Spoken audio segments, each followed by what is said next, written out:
Assalamualaikum warahmatullahi wabarakatuh. Kembali lagi bersama saya di podcast kedua, Maulana Malik, founder Gerakan Percetakan. Hari ini kita kedatangan tamu, teman baik saya, Mas Kemal ya. Iya betul. Mas Kemal nanti beliau ini adalah seorang pengusaha laundry sepatu, yaitu usaha kekinian ya. Dan pelanggan banyak anak-anak milenial dan Gen Z. Mungkin Mas Kemal bisa memperkenalkan diri ya. Ya, Assalamualaikum warahmatullahi wabarakatuh. Nama saya Kemal Dimas. Saya seorang business owner dari usaha laundry sepatu. Itu berdiri sejak dari 2015 sampai sekarang. Alhamdulillah. Masya Allah.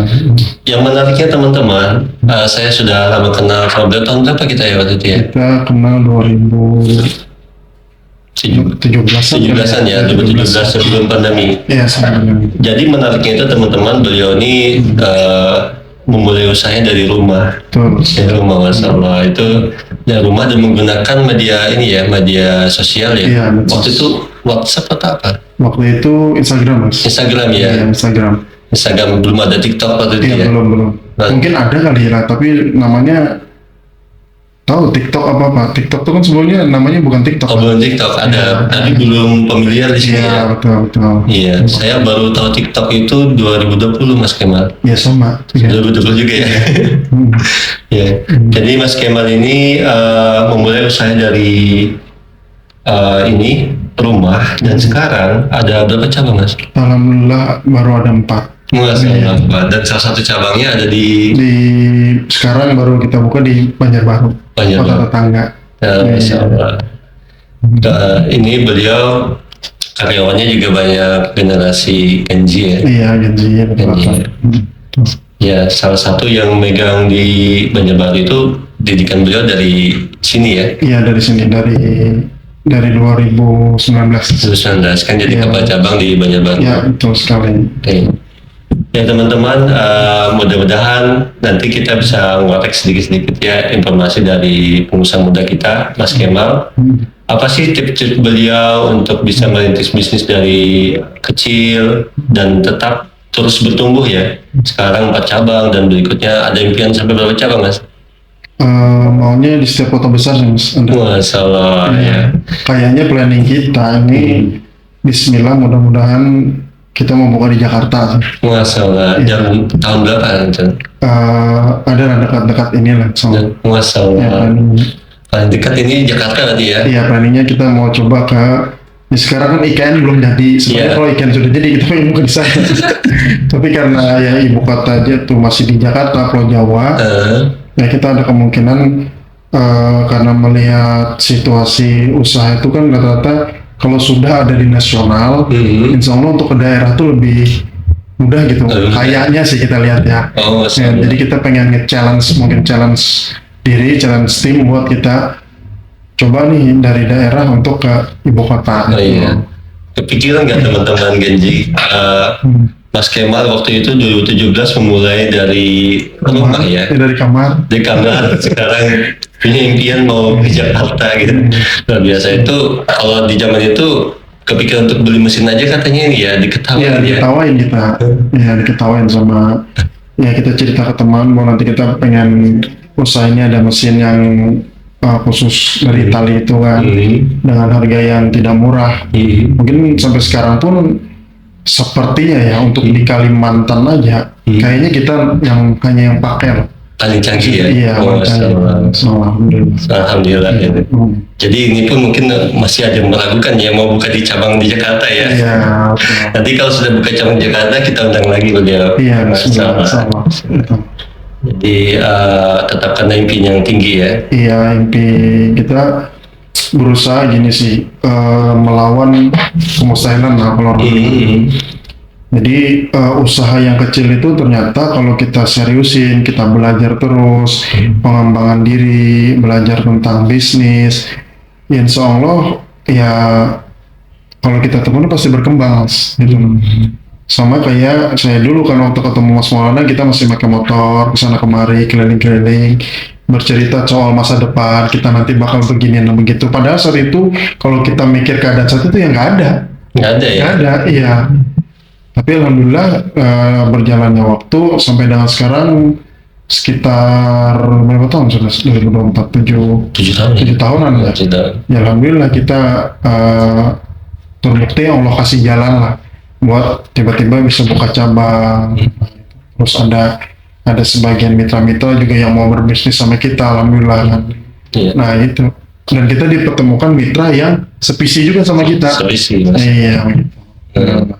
Jadi Mas Kemal ada usahanya ini boleh bermitra, Mas ya? Boleh. Bermitra. Tentunya ada syarat ketentuan yang berlaku. Jadi kami sesama Mas Kemal ini sudah lama kenal dan memang nggak langsung kenal dalam keadaan kita sudah survive ya. Iya. Dan kita rasanya punya mobil barengan juga 2 tahun yang lalu ya. Berarti usaha itu setelah 5 tahun ya baru. Iya. Baru ya kelihatan lah. Gitu. Tapi kan 5 tahun itu perkenalan kita aja. Kalau mulai dari 2015 lama banget Mas. Sudah ya, 10 tahunan lebih kan. Iya. Ya intinya nggak ada yang instan sih sebenarnya. Asal kita tekun, kita mau belajar, ya insya Allah nanti berjalannya waktu usaha itu akan berkembang sih. Gitu. Karena kan perkembangannya waktu juga kompetitor mulai bertumbuhan juga. Nah sebelum kompetitor ada, kita fondasinya udah kuat duluan karena kita mungkin sudah memulai yang lebih dulu. Gitu. Sekarang kan alhamdulillah Ekeso itu udah menjadi ibarat kata market leader lah, barometer leader lah. Kenapa saya tahu? Karena kemarin ada adik itu dia Mas penelitian tentang skripsi tentang londi sepatu kebetulan. Nah terus dia survei semua londi sepatu yang ada di Palangkaraya ini. Ketika londi-londi lain ditanya siapa kompetitor yang pengen dikalahin lah ibaratnya, yang pengen bersamai itu siapa? Semua nyebutnya Ekeso. Jadi pusat perhatian ya. Iya gitu. Nah, ya alhamdulillah. Artinya ketika orang menyebutkan itu, berarti kita berada di depan dia lebih awal kan gitu. Karena dia barometernya kita. Harusnya kan barometernya mungkin yang lebih besar dari kita harusnya. Tapi karena dia kaca di dalam kota Palangkaraya ini, kita mungkin cabangnya yang paling banyak. Terus kita sudah ekspansi ke kota tetangga Banjarbaru. Ya, alhamdulillah kita menjadi ya bisa dibilang pesaing lah bagi kawan-kawan ini. Tapi kita nggak menganggap mereka pesaing sih sebenarnya. Karena pasar kita juga berbeda kan. Gitu. Ya jelas ya. Jadi tentunya orang-orang kuat itu kan dia punya kekuatan tuh dari inspirasi atau apa gitu ya. Ada nggak orang yang jadi inspirasi Mas Kemal sehingga bisa tetap bertahan sejauh ini? Ada, Mas Maulana. Itu salah satunya ya. Salah satunya. Ya banyak ada kakak sepupu saya juga kan. Saya pernah yang sering saya ceritain sama Mas Maulana. Iya, pengusaha bahwa dia dari perantau gitu kan, dari Palangkaraya kecilnya, merantau ke Jakarta.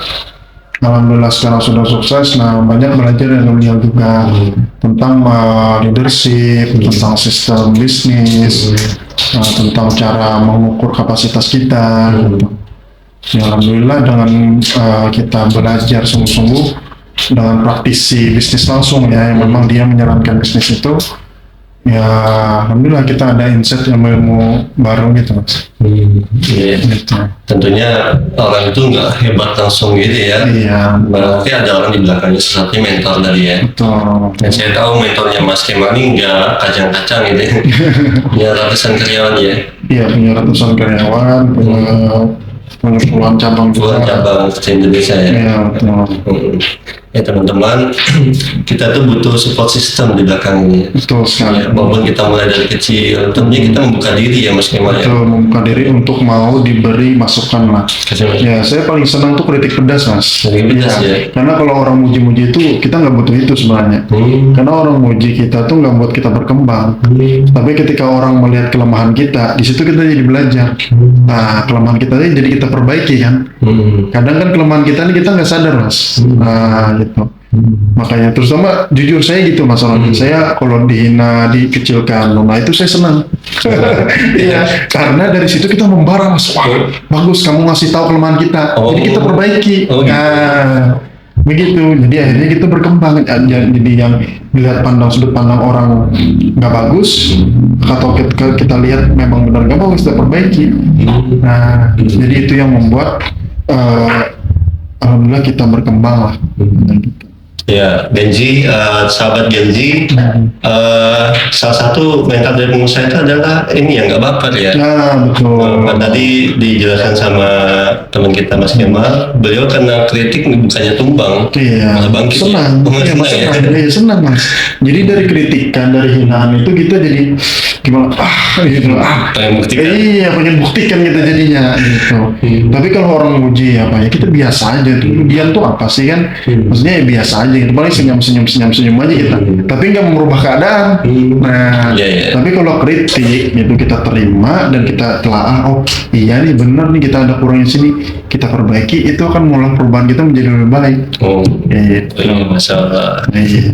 Jadi kami kemarin baru ikut GRC, salah satunya ada istilah devil advocate. Devil advocate. Ya, devil advocate itu ini apa? Orang yang mengkritiki kita tapi dengan rasa cinta. Jadi dia keluar kritikan itu karena sayang kita pengen berkembang. Gitu. Jadi kita boleh devil advocate gitu ya. Iya betul. Ya mungkin bahasanya begitu kali ya. Iya. Bahasanya devil advocate, tapi sebenarnya dia mengeluarkan kritikan itu karena rasa cinta supaya kawannya berubah. Gitu. Dari guru kita pas Dr. Fahmi, beliau kemarin menjelaskan kayak gitu. Orang berkembang itu orang-orang yang memiliki devil advocates. Dan ternyata terbukti ya sama Mas Kemal ya. Iya. Terbukti begini. Jadi pengalaman yang paling berkesan untuk Mas Kemal selama merintis usaha IT Users ini apa? Yang paling berkesan sih mungkin awal-awal sih ya. Iya. Karena kan awal berdirinya agensi ini saya sebenarnya masih bekerja sebagai profesional, masih bekerja sebenarnya. Nah, di suatu korporasi lah. Nah, terus kenapa saya memilih untuk serius di bidang usaha? Itu sebenarnya karena mengaca kepada karyawan di kantor itu. Jadi di kantor itu ada karyawan, ini tapi bukan merendahkan karyawan, itu kan pilihan. Jadi ada karyawan yang kerja udah 1 dekade Mas. 1 dekade itu apa? 10 tahun. 10 tahun ya. Terus saya tanya, saya ini memang orang itu mungkin karena pengen percepatan itu kali Mas. Akselerasi. Saya tanya, Pak, Bapak udah berapa lama nih kerja di sini? Memang 10 tahun. Kupikir gajinya tuh sudah kepala di 2 digit. Kupikir kan, ternyata gajinya tuh bisa dikatakan untuk pengabdian 10 tahun tuh kurang kali ya. Mungkin waktu itu dia ngomong kalau nggak salah 3,5 apa. Gitu. Tapi 2015 yang lalu. Aku jadi mikir, kayaknya nih kalau aku bertahan di sini, bayangannya tuh ada masih. Bayangannya tuh ada. Bakal gini-gini aja aku bilang. Sementara usia aku makin tua. Nah, kenapa aku berani mengambil resiko untuk berbisnis di laundry sepatu ini? Karena kan ini mungkin industri baru lah di Palangkaraya waktu itu, masih nggak ada orang tahu nih apa sih. Ya kan. Nah terus memutuskan sambil kerja waktu itu sambil buka bisnis. Jadi saya berangkat pagi, pulang sore, malamnya ngerjain sepatu Mas. Nah cuci sepatu tuh malamnya, jadi tukang cuci sepatu. Malamnya terus ngantar jemput malam. Jadi full time kita memang siang kerja, malam kerja waktu itu. Jadi berinya waktu sampai kemudian di fase pendapatan dari laundry sepatu ini sudah bisa mencukupi diri waktu itu. Karena masih muda juga kan, jadi minimal tuh buat jajan, buat ngasih orang tua sedikit, cukup lah. Nah, waktu semenjak itu lah memutuskan untuk resign, untuk totalitas. Karena melihat kayaknya nih ada masa depan nih di sini. Karena melihat perkembangan itu Mas. Orang kan dari yang nggak tahu jadi tahu, ternyata memang peminatnya ada. Gitu. Sampai tercukupi barulah saya resign. Itu tahun berapa itu? Itu tahun 2015. Oh, dan itu belum pandemi ya? Belum pandemi, belum. Gimana pada saat pandemi? Nah, pas pandemi ini, Masya Allah ini luar biasa. Di pandemi saya memulai di rumah ini membuka toko itu termasuk lambat sih mas. Oh iya. Karena saking berada di zona nyaman, comfort zone itu. Ya, karena dengan di rumah aja, aku udah banyak kok orang ke rumah. Banyak dalam artian tuh tercukupi untuk diri sendiri. Iya. Tapi belum bisa bermanfaat untuk membuka lowongan pekerjaan untuk orang lain. Berarti kerjakan sendiri. Iya, kerjakan ini dari 2016 lah ya, 16 sampai 16, 17, 18, 3 tahun. Iya. 2019 ya. Nah, waktu 2019 akhir apa 2020 awal itu kan Covid kita kan baru berani sewa toko. Nah, sewa toko yang pertama itu dari Jawali. Nah, dari Jawali itu kan. Nah, waktu itu isu-isu Covid itu sudah ada. Tapi kita nggak kebayang bahwa Covid itu se-ekstrem kemarin gitu kan. Nah, alhamdulillah waktu di masa Covid kita pengen putar balik tuh mas. Awalnya pengen putar balik dalam artian wah ini Covid di jam keluar dibatasi, orang pada di rumah aja takut dan segala macam. Sempat pengen putar balik artinya ya di toko terserah aja mau disewakan apa gitu. Alhamdulillah di tengah perjalanan ya masuklah ada kawan kita ini Mas Devi ya. Nah dia yang menjadi investor kita, investor sebagai mitra untuk mau berkembang. Nah, alhamdulillah semenjak itu sampai dengan sekarang Edis itu berkembang. Jadi di masa Covid itu kita malah 2021 buka cabang. Malah berkembang saat ini ya. Iya, jadi yang alhamdulillah kawan-kawan semua pada tanda petik tutup atau bangkrut atau tutup sementara, kita malah buka cabang.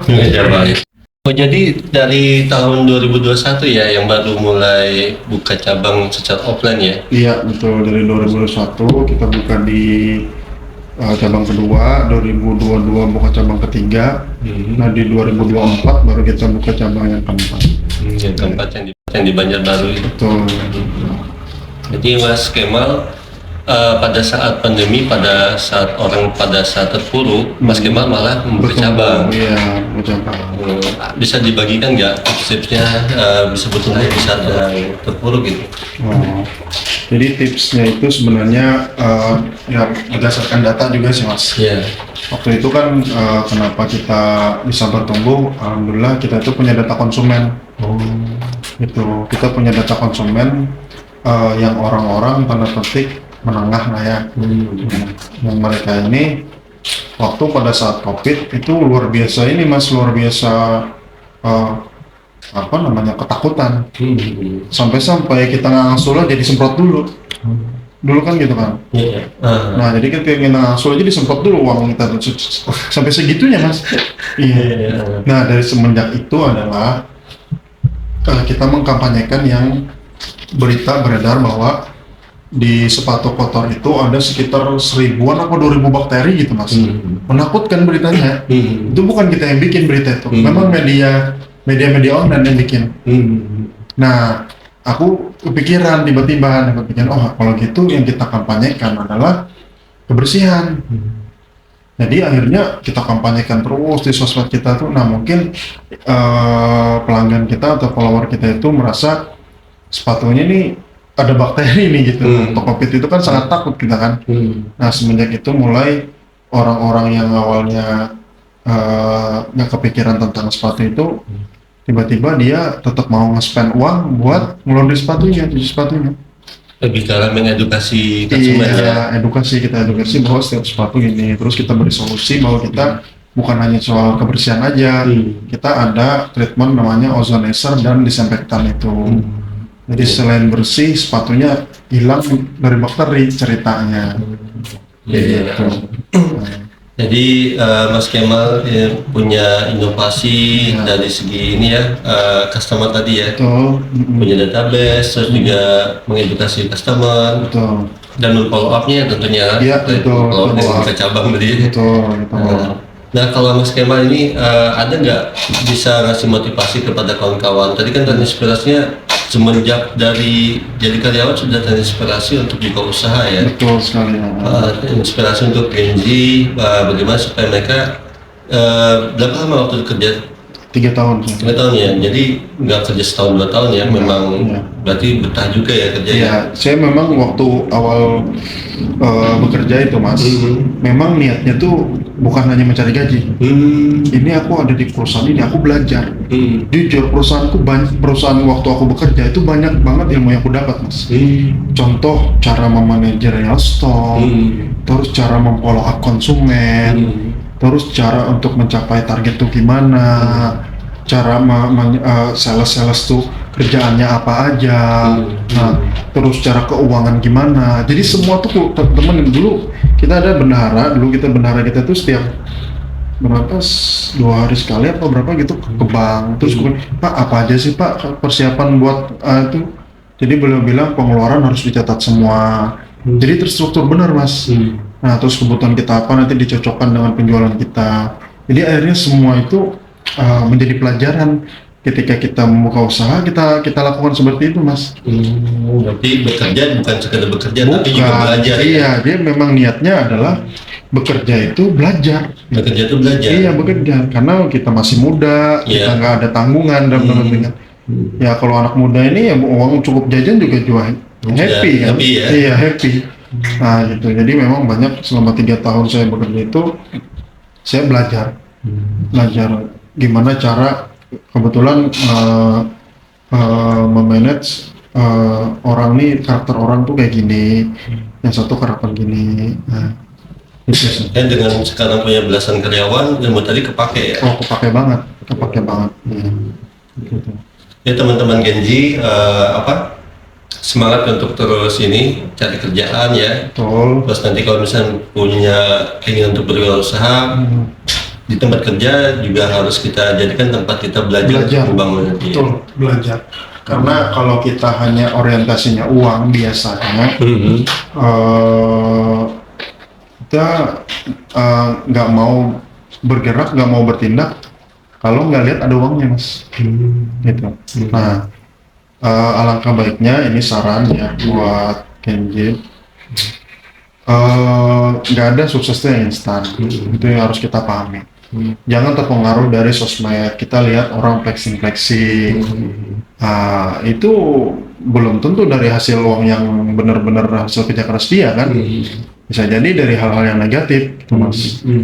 Nah, jadi alangkah baiknya adalah kita melamar kerja itu benar-benar misalnya kita hobi apa, ini ilmu dari Pak Rizky juga, ingat guru kita ya. Guru kita kan Pak Rizky. Jadi Pak Rizky ngomong, Pak, gimana sih Pak caranya supaya sukses? Aku dulu nanya gitu Mas, kalau Pak Rizky masih ingat waktu semobil sama beliau. Nah dulu waktu promosi LTBIS ke daerah Katingan Kosongan tuh, aku alhamdulillah yang dipilih Pak Rizky nemenin beliau. Masalah energi positif. Iya, energi positif. Tanya, terus sesimpel ini beliau jawab, gini aja Mal, kamu lebih baik cari pengusaha komputer yang sukses, kamu kerja di situ, ikut di situ. Nah belajar tuh cara jualannya gimana, terus cara beliau ambil barang gimana, jual di mana, terus cara memanage karyawan gimana. Nah itu tuh aku ingat Mas.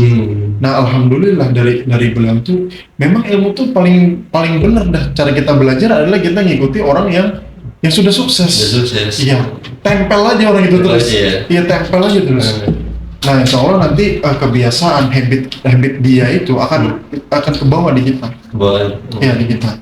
Mungkin ya kayak pepatah bilang kalau kita teman sama pandai besi kita bawa besi. Nah, itu ternyata memang benar. Jadi memang kita sungguh-sungguh belajar sama orang yang expert di bidangnya. Yang expert dalam artian juga dari segi karakter, kepemimpinan, akhlaknya, misalnya. Nah itu sih yang sampai sekarang tuh membekas dan saya tuh senang belajar terus gitu. Perlu diketahui kawan-kawan ya, kebetulan guru kami juga sama ya, Pak Rizky Mahendra, owner dari LTBIS. Beliau salah satu motivator Kota Palangkaraya. Jadi waktu itu usaha pertamanya berarti komputer ya, makanya diarahkan untuk ikut komputer ya. Iya betul. Jadi kawan-kawan menemukan produk market fit atau produk yang pas sama kita itu nggak nggak serta-merta orang langsung dapat juga. Betul. Ternyata produk marketingnya kayak ini ya, apa?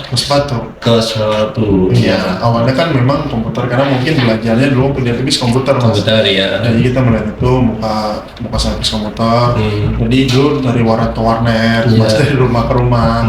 Itu alhamdulillah bergesernya waktu mungkin ya. Kebetulan saya hobi sepatu, hobi sneaker. Dulu bertanya-tanya juga, ini beli sepatu mahal, kan? Gimana nih kita cara merawatnya? Jadi kan kita tahunya mencuci hanya direndam kayak cuci baju aja kan, Mas? Nah, kebetulan waktu itu melihat postingan teman juga.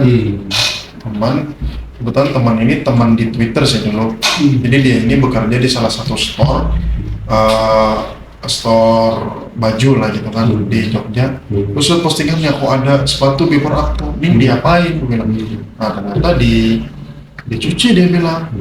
Maksudnya cuci gimana? Oh, cucinya ada khusus. Di Jogja banyak. Nah, dari situlah awal mula muncul ide bukan bisnis sepatu. 2015 memulai, 2016 saya belajar ke Jogja. Ngajar ilmu sampai ke Jogja ya? Iya, ngajar ilmu sampai ke Jogja. Ada sejarahnya, prosesnya. Iya, prosesnya ngajar ilmu sampai ke Jogja, belajar sama teman kita Gilang.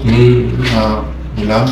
Terus Gilang ini temenan sama dokter Tita, Mas. Temenan. Jadi waktu di Jogja itu kita kumpul sama yang bertiga. Iya. Coba sayangnya kita waktu itu karena ngeliat dokter itu tuh masih pakai Honda Beat, Mas. Iya, dia berdua sama entah karyawannya apa begitu.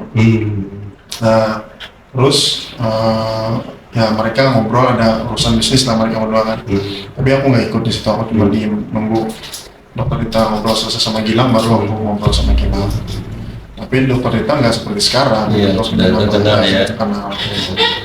Jadi teman-teman, boleh jadi kita sekarang masih kecil ya, tapi kita harus punya impian suatu saat jadi besar. Salah satunya contohnya tadi teman kita Mas Kemal, beliau merintis dari dalam rumah ya, sampai punya 4 cabang dan terus punya impian untuk buka cabang di Jakarta. Itu kalau misalkan orang beliau berkata itu pada saat awal merintis, banyak yang ketawa gitu ya. Iya, ketawa semua malah. Bukan banyak lagi ya? Bukan banyak lagi, diketawain malah, Mas. Katanya juga cerita ada ini ya, bikin status Facebook tahun berapa ya? Nah, ya itu ini yang menarik nih. Jadi waktu masih kuliah di LTBS, waktu pelajaran bisnis, kebetulan Pak Rizky yang ngajar. Nah, jadi Pak Rizky itu nge-challenge kita suruh tulis di status 10 tahun lagi, kalau nggak salah 10 tahun lagi, 10 tahun lagi aku akan mendapatkan penghasilan 10 juta per bulan. Itu di 2011 Mas kita nulis. OMR waktu itu berapa ya? Sejutaan kali ya? 1,2 kali. Yang 10 juta tuh luar biasa besar, Mas. Di saat itu. 10 kali. Iya, 10 kali OMR. Banyak kawan-kawan yang ngetawain. Nah, contohnya ada yang komen, wah kalau gitu nanti harga beras 100.000 sekilo, ya gitu contohnya kan. Tapi kan alhamdulillah setelah 10 tahun berlalu, kan Facebook tuh kan sekarang asiknya kenangan ya, diingatkan ya Mas? Iya, diingatkan ya. Nah, diingatkan, nah itu muncul, aku ketawa sendiri.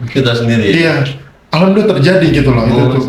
Iya, terjadi, dan aku komen juga di situ, teman-temanku selain itu pada ketawa. Iya, kalau nyesel aku bilang nulis 10 juta, kalau tahu dulu 100 juta aku nulis.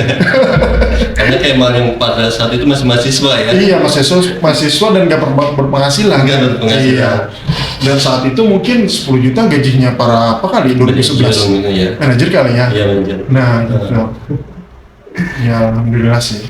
Nah, jadi jangan takut untuk bermimpi teman-teman, karena mimpi itu ada doa juga ya. Betul. Nah, belief system tuh perlu ditanam.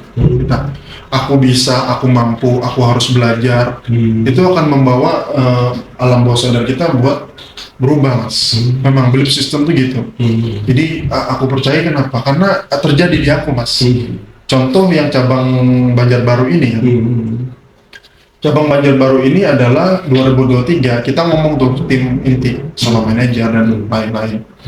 Bahwa 2024 tahun depan kita buka cabang.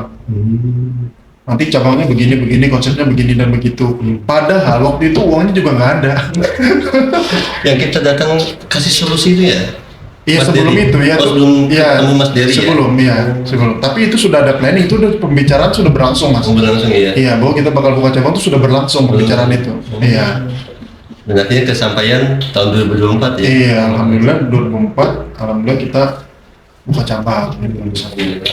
Nah, jadi memang narasi-narasi baik itu perlu kita tanamkan dalam diri kita. Karena apa? Kan Allah pernah bilang bahwa Allah itu berbuat sesuai prasangka hambanya. Nah, hendaknya kita bernarasi, berpikiran itu sesuai prasangka yang kita inginkan. Contoh, aku pengen buka 100 cabang, ya prasangkakan gitu terus. Jangan kita prasangka, aduh mana mungkin.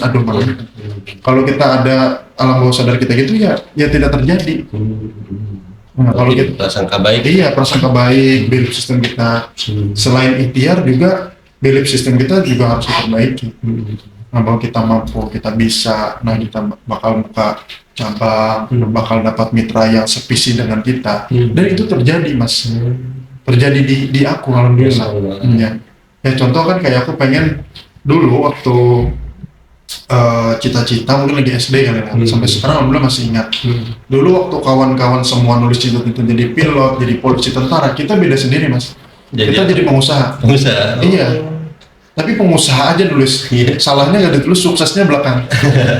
Iya, karena pengusaha ada juga nggak sukses ya. Nah, iya kan pengusaha juga kan. Iya. Alhamdulillah Allah kabulkan. Alhamdulillah. Ya Allah pilih kita menjadi pengusaha kan. Iya.